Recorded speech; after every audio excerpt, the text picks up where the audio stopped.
कहानी की शुरुआत सन 1913 को दिखाने से होती है। यहाँ हम सैपला नाम के एक आदमी को देखते हैं। सैपला एक स्लेड राइडर है, जिस वजह से उसके पास अलग अलग नस्ल के कई सारे अच्छे कुत्ते हैं। एक दिन सैपला के घर एक छोटे से कुत्ते का जन्म हुआ, जो कि साइबेरियन हस्ल नस्ल का कुत्ता था। ये कुत्ता बाकी सब कुत्ते से बहुत ज़्यादा कमज़ोर था, इसलिए सैपला को लगता है कि वो इसके किसी भी काम का नहीं है। वो चाहता था कि मैं इस कुत्ते को अपने पास नहीं रखूं, लेकिन सैपला की पत्नी, जिसका नाम कॉन्स्टेन है, वो ऐसा नहीं चाहती थी, क्योंकि वो सभी कुत्ते को अपने बेटे की तरह मानती थी। वो चाहती थी कि इस कुत्ते को भी हम एक मौका दें। ये बात सुनकर उसके पति एक मौका उस कुत्ते को देते हैं। दोनों मिलकर इस कुत्ते का नाम टोगो रखते हैं। जैसे जैसे दिन बीत रहा था, टोगो बड़ा हो रहा था और वो बहुत शरारती हो रहा था। जैसे उसके अंदर जरा भी डिसिप्लिन नहीं होता। कॉन्स्टेंट चाहती थी कि सैपला टोगो को स्लेड डॉग बनाए, लेकिन वो कहता है कि टोगो कभी भी स्लेड डॉग नहीं बन सकता। अब वो समय आ गया है जब हमें उसे अलविदा कहना होगा। सैपला टोगो को अपने एक बेस्ट फ्रेंड को दे देता है। कॉन्स्टेंट जानती थी कि टोगो इतना ज़्यादा शरारती है कि कोई भी व्यक्ति उसे अपने पास नहीं रख सकता, और होता भी वैसा ही है। अगले ही दिन उसका फ्रेंड टोगो को वापस लेकर आता है और वो आदमी सैपला से कहता है कि तुम्हारा डॉग काफ़ी ज़्यादा शरारती है, इसलिए मैं अपने पास उसे नहीं रख सकता। टोगो को वापस आने से सैपला खुश नहीं होता, लेकिन उसकी पत्नी काफ़ी खुश होती है। दरअसल सैपला के हर एक काम में अड़चन लाता है।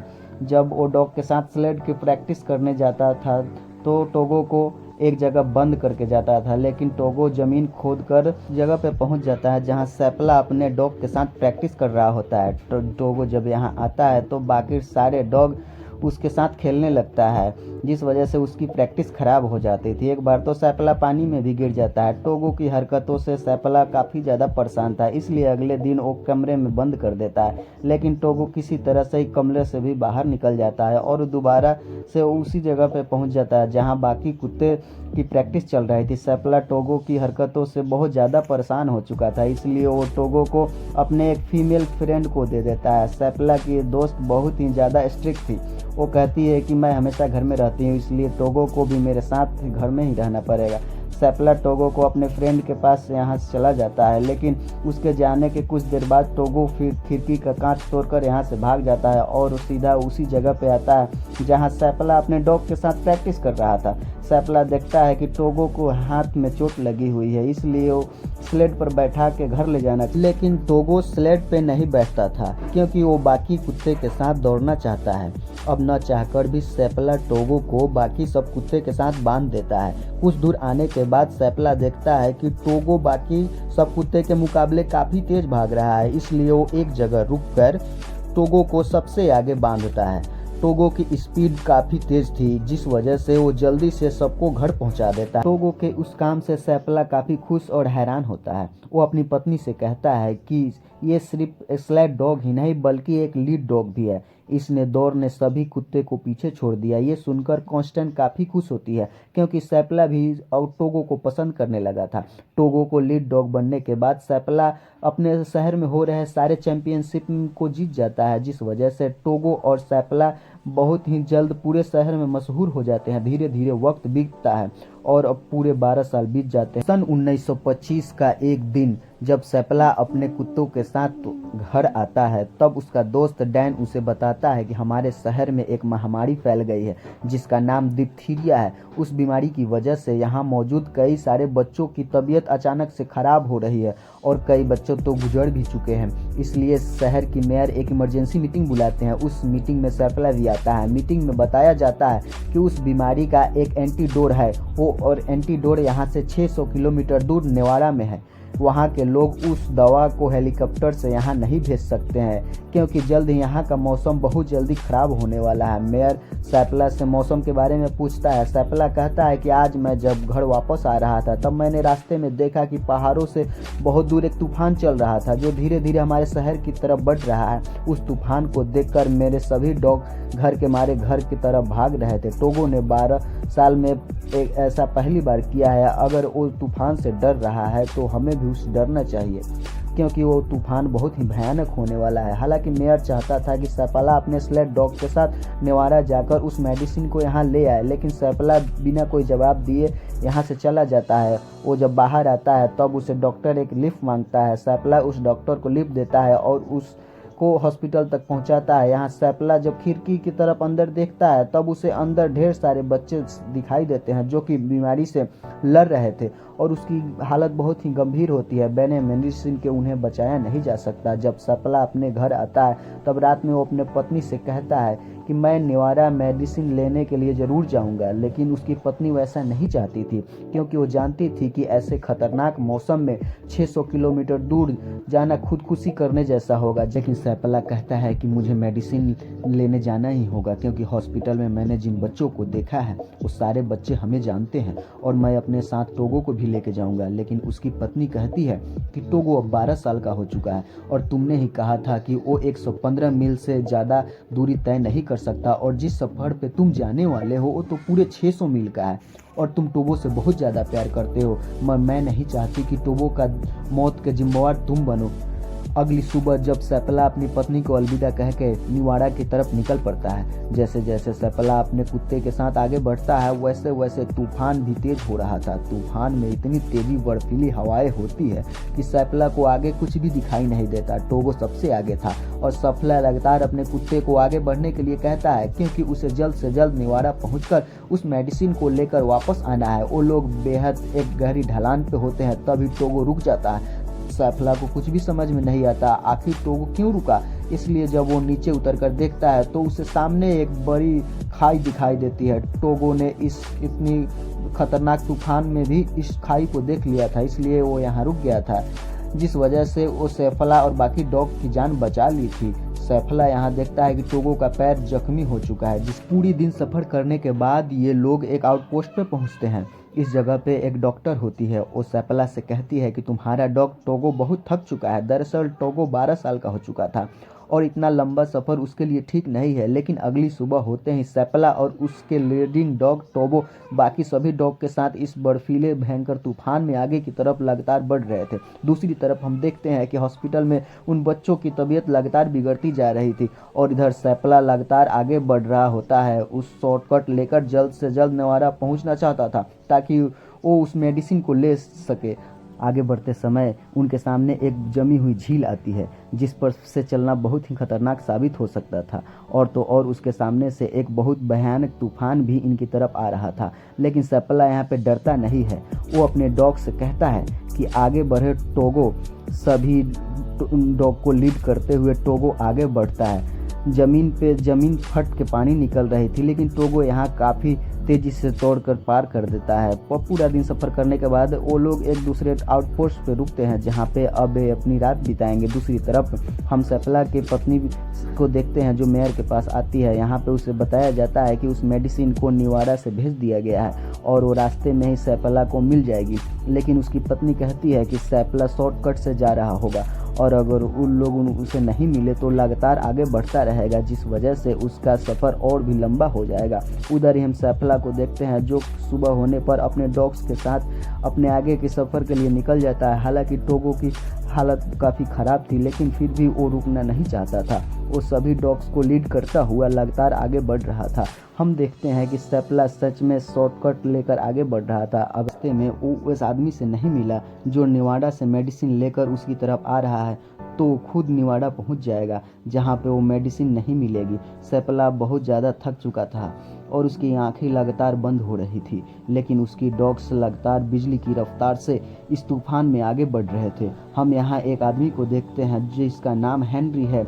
हेनरी वही आदमी है जो नेवाड़ा से मेडिसिन लेकर सैफला की तरफ आ रहा था। हेनरी ऊपर होता है लेकिन सैफला नीचे अपने डॉग के साथ आगे बढ़ रहा था। हेनरी उसे बुलाता है और चिल्लाते हुए उसके पीछे भागता है, लेकिन यहाँ पे तेज हवाएं चल रही थी जिस वजह से सैफला को उसकी आवाज़ सुनाई नहीं देती।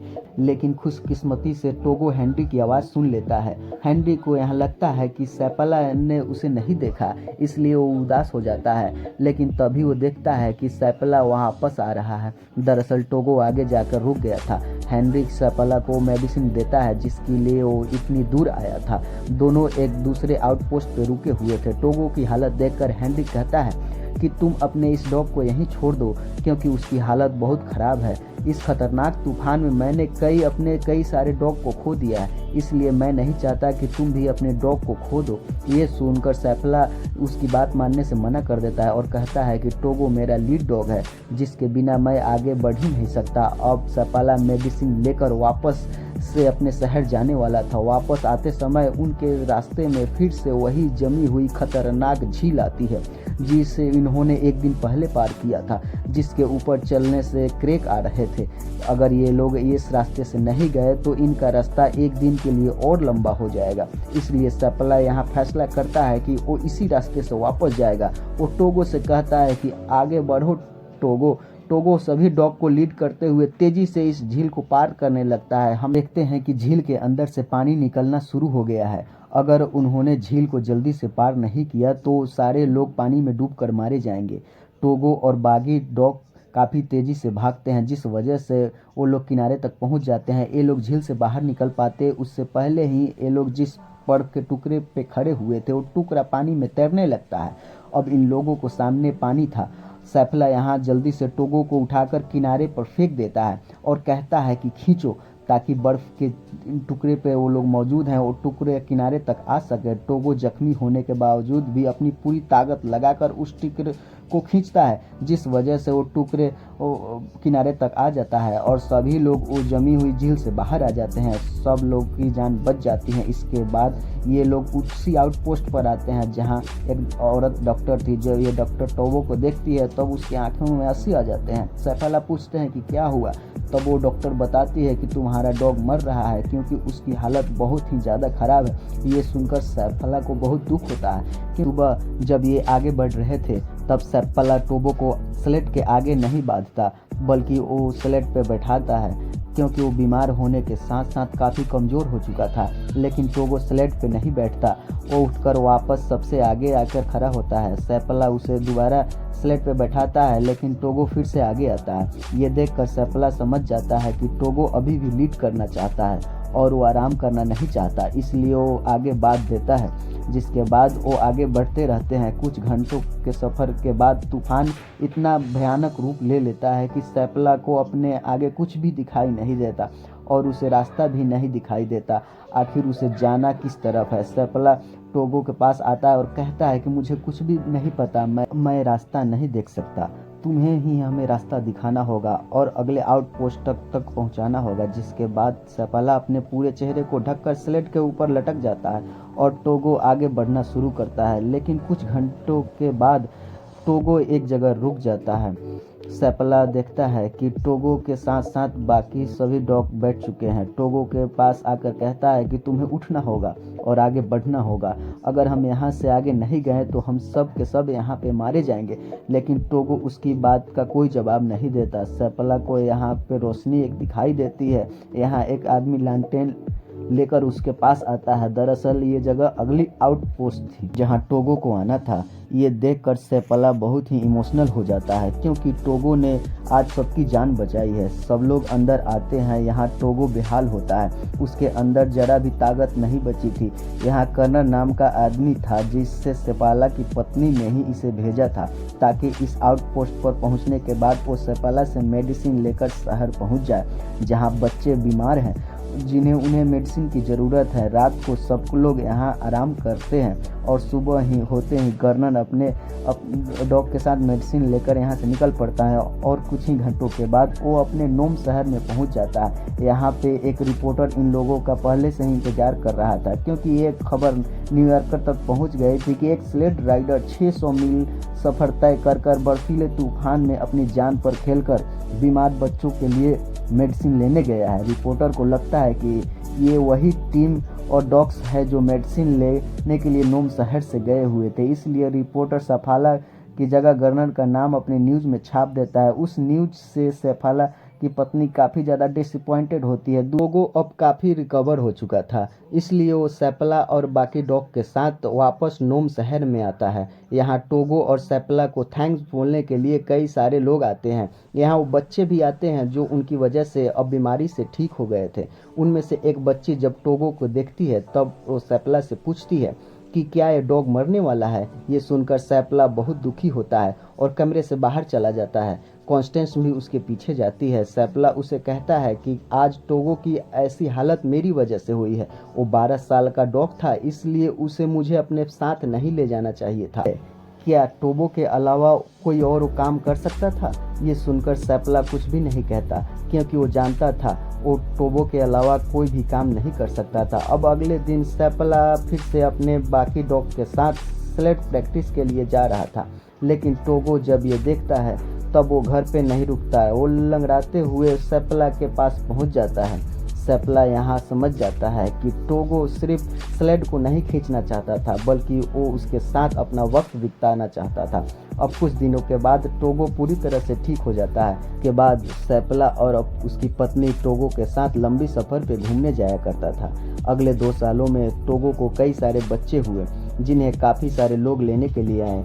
यहाँ इन बच्चों को इन जाति का एक नया नाम दिया गया, जो था सेपला साइबेरियन। इसके बाद सन 1929 में टोगो की मौत हो गई। उसके मौत के बाद सेपला डॉग को ट्रेंड करता रहा। टोगो अलास्का में फेमस रहा, लेकिन उसने जिस बहादुरी का काम किया था उसका क्रेडिट दूसरे डॉग को मिल गया, जिसका नाम बोल्टो था। बोल्टो का न्यूयॉर्क में एक स्टैचू बनाया गया। हालांकि बोल्टो भी सेपला का ही डॉग था, उसने ही उसे पाला पोसा और ट्रेंड किया था। लेकिन 2011 में टाइम मैगजीन में पहली बार टोगो के बारे में लिखा गया था, जिसमें लिखा था कि टोगो एक हीरो है। इसी के साथ ये कहानी यहीं